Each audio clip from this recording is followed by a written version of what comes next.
Beef पर गर्मा गर्म बयानों के बीच रक्षा मंत्री मनोहर पर्रिकर ने अपनी प्रतिक्रिया दी है। पर्रिकर ने कहा है कि ऐसे मसलों पर सरकारें किसी नतीजे पर नहीं पहुंच सकती है। बीफ खाना व्यक्तिगत सोच का मसला है, ये एक संवेदनशील मुद्दा है।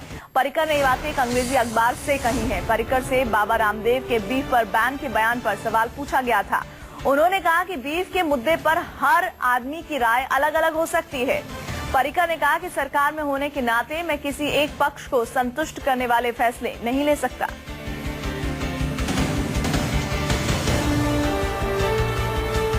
तो आपने देखा पिछले दिनों और खास तौर पर आज एक पक्ष को संतुष्ट करने वाले फैसले नहीं ले सकता।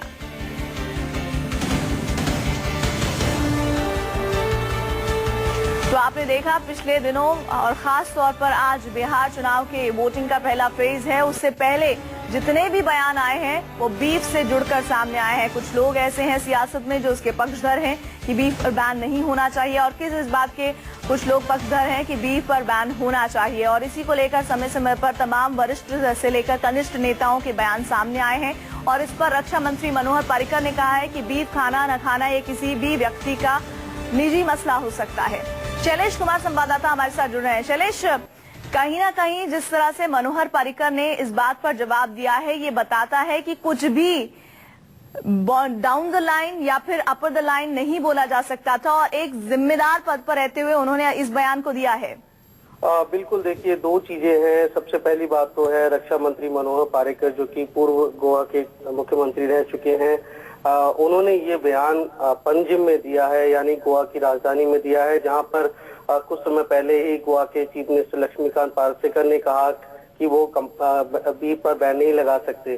तो एक तो वो पॉलिटिकल कॉन्स्टिट्यूएंसी है जिसको वो अपना हाथ से नहीं जाने देते, क्योंकि गोवा में मीट और बीफ जो है काफी प्रचलन में है, और वहाँ पे बहुत सारी क्विजीन्स हैं जो बीफ बेस्ड हैं। तो इस वजह से वो वहाँ के लोगों को, उनके सेंटिमेंट्स को आहत नहीं करने चाहते। तो जो बाकी देश के दूसरे हिस्सों में, जैसे कि यूपी में जहाँ से वो राज्यसभा के मेंबर हैं, वहाँ पर जिसकी वजह से लिंचिंग हुई, बीफ पर बैन है, 2 साल का बैन है, 2 साल की सजा है अगर काउ स्लॉटर होता है यूपी में। तो वहाँ एक अलग पॉलिटिकल कॉन्स्टिट्यूएंसी है। तो देखा जाए तो वो एक तरह से राजनीति इस पूरे वक्तव्य में है। हालांकि जो सेंटिमेंट्स हैं वो अलग है और जो कानून है वो अलग है, क्योंकि गोवा में अभी बीफ बैन नहीं है, लेकिन बहुत सारे देश के ऐसी स्टेट्स हैं जहां पर बीफ बैन है। तो ऐसे में वो उनका कहना है कि जो बाबा रामदेव की कहीं ना कहीं रक्षा मंत्री के इस बयान को इस तरह से भी देखा जा सकता है कि वो अपने आप को पॉलिटिकली करेक्ट साबित करना चाहते हैं। संभवतः वो पॉलिटिकली करेक्ट साबित करना चाहते हैं, क्योंकि अल्टीमेटली ये बहुत ही सेंसिटिव मुद्दा है, और इसी के चलते उन्होंने कहा कि एक इंडिविजुअल चॉइस होनी चाहिए। लेकिन अगर एक इंडिविजुअल चॉइस होनी चाहिए तो फिर बहुत सारी स्टेट्स में बीफ बैन क्यों है, ये एक बहुत बड़ा सवाल है। तो अब ये सवाल आता है कि आखिर क्या लोगों के जो सेंटिमेंट्स हैं, क्योंकि ये ऋग्वेद में भी कहा गया कि भले ही उस वक्त जो चाहे वो बैल हो या सांड हो, उनकी देवताओं को आहुति दी जाती थी और मीट भी खाया जाता था, लेकिन गाय को कभी नहीं काटा गया।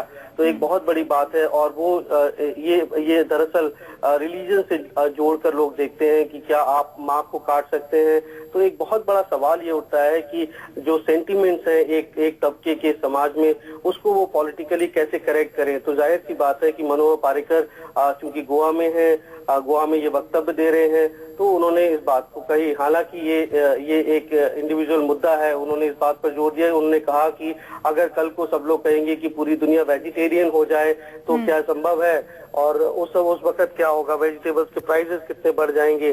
तो ऐसा उन्होंने जो है अपने आप को दोनों तरफ से सुरक्षित रखते हुए कहा है, क्योंकि अभी बिहार में इलेक्शन है और गोवा की भी पॉलिटिकल कॉन्स्टिट्यूएंसी उनको बचा कर रखनी है।